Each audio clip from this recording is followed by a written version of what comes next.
By 1944, 18-year-olds were storming Omaha Beach under machine gun fire. Today, 18-year-olds are storming comment sections over opinions they don't like. Men used to lie about their age just to join the fight. Now they lie to avoid responsibility. Back then, strength was forged in hardship. Today, weakness is celebrated as virtue. They fought through blood and fire for freedom. We whine through Wi-Fi for attention.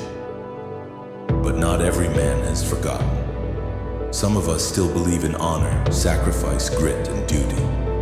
We don't run from the storm, we charge it. Be that man, the one your sons can follow, the one your daughters can trust, the one this generation desperately needs.